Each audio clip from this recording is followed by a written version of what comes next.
Thank you, Mr Speaker. The Labor Party is supporting this bill to Select Committee, and that is appropriate. Arts are the mirror on our soul as a nation, rather like a man's tie is a mirror to his soul. And I compliment the Speaker's choice of tie.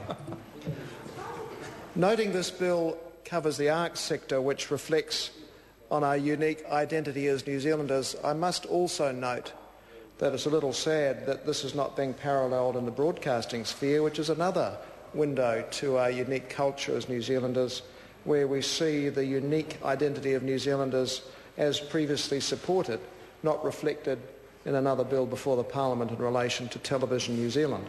But nonetheless, Labor is supporting any changes in efficiency that this bill is designed to introduce in respect of the arts and culture of our nation. We will be supporting the bill to Select Committee, and we will use that Select Committee process to put Creative New Zealand under the microscope. We want to see and ensure that the Arts Funding Agency for our nation does provide the funding that reflects the principles of this bill. And we do have some reservations about the legislation. We do have a concern that it might impede or indeed even strangle some aspects of arts funding. We are very explicit and clear that we want to see the maintenance of strong Māori and Pacific representation on the Council, and we are concerned under the proposals that this bill contains that there will not be enough voices for those communities in the arts sector.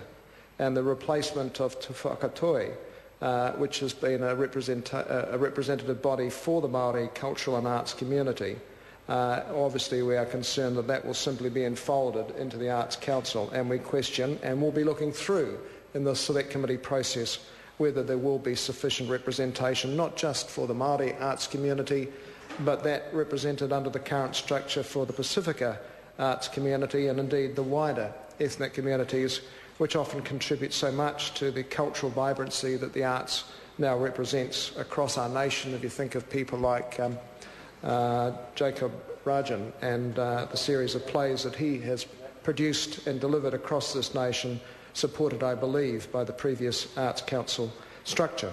It is really important that those are maintained under this reform legislation. We wanted to say also that youth are not currently strongly represented in terms of the arts administrative structure. Youth, of course, can very often be the most innovative, most challenging, and sometimes the most marginalised members of the arts community. And it's important that we consider that they also need to be able to have their voice in the administration of arts in our nation. We are concerned too that in the legislation there is a loss of the current requirement that the Arts Council present a strategic plan every 3 years and a statement of intent. If you haven't got that kind of roadmap for the arts, one has to ask where will the direction be coming from. And if it's going to be from the Minister's direction, then clearly we would have some disquiet about that. But those are the things we will be looking through in the Select Committee process of the bill.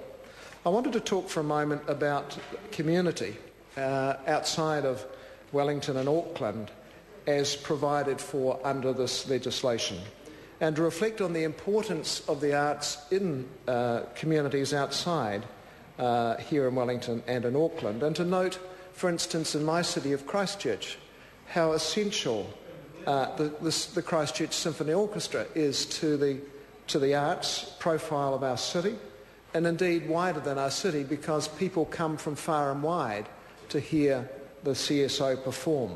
It is a regional institution, it is a South Island institution. People drive from Nelson, the West Coast, from Timaru to a CSO performance, and we want to be assured that there will be embodied in this legislation strong voices for the regions, for the arts of our regions, because they are more than just feeder services to the NZSO in the case of our Canterbury Symphony Orchestra. They provide very much a home for talented people, a training ground for people who may go on to international distinction in the arts, and they deserve to be recognised. Just last week I went with our arts spokesperson Honourable Steve Chadwick, to the Court Theatre at the heart of my electorate in Christchurch Central. And it was an eye-opener for me to see the nature of the facilities that the Court, a very fine theatre, a theatre with a distinguished record of productions over 20 or 30 years now, but the way it delivers it is extraordinary. It's in a building with very cramped facilities, a clutch of rabbit warrens out the back for administrative and other staff. The stage is limited, it doesn't have any capacity to revolve, and obviously funding is the key to the current state of the Court Theatre and many other theatres across the nation. And while we know we're currently in recession, I want to be assured that institutions in my city of Christchurch are not going to be penalised by a top-heavy Wellington-centric or Auckland-centric Arts Council into the future. We must have thriving arts communities outside our two major centres to ensure that our national sense of ourselves is reflected through the arts. And even if we go beyond the bigger centres, including Christchurch, and look to centres like Blenheim, where I lived for 14 years, and recognise the importance to a community like that of having a public art gallery. The Millennium Gallery opened in 2000 by Helen Clark, supported through the process of establishment by Helen Clark. My wife was the founding trustee of the Millennium Gallery, and it continues to provide a platform for the arts in that community of Marlborough. And it's not just the highbrow stuff.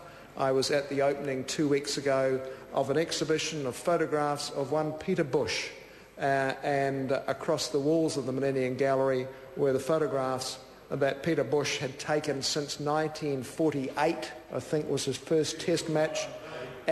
He was accompanied at the opening by Keith Quinn, and here was quintessential New Zealand culture, two of the icons of New Zealand rugby, displaying their crafts both by way of all of the photographs of Bushy and by the wonderful commentary of Keith Quinn.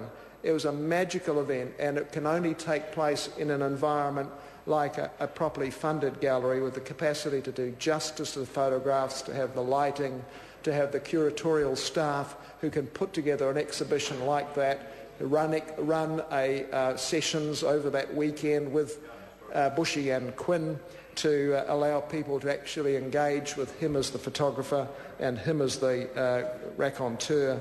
And you need to be assured that under this new Arts Council bill, smaller communities like Marlborough are able to continue to provide arts services to their communities.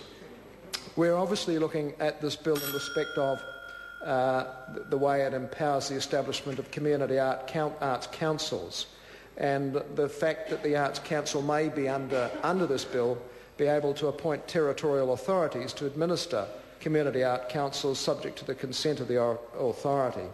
And we have a question around, does this process look likely to encourage, foster and stimulate some of the avant-garde kind of arts that really end up making a huge contribution and mark to New Zealand? I think of the wearable arts, which started in a back garden, Susie Moncrief in Nelson, some 20 plus years ago. It was an idea. It began, it was supported by the local community, and it became not just a Nelson phenomenon, not just now even a Wellington phenomenon, but indeed an international phenomenon, which was able to be supported by the arts community, firstly of Nelson and then here in Wellington.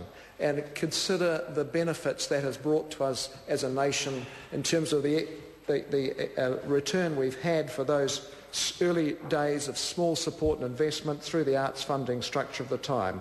We're supportive of this bill. We want to make sure that it does indeed continue the good work that the Arts Council has done. We particularly want to see that the smaller communities and the centres outside of Auckland and Wellington will be represented, will be fostered, will be encouraged, will be able to deliver a platform of arts through the time that follows from the time of this bill.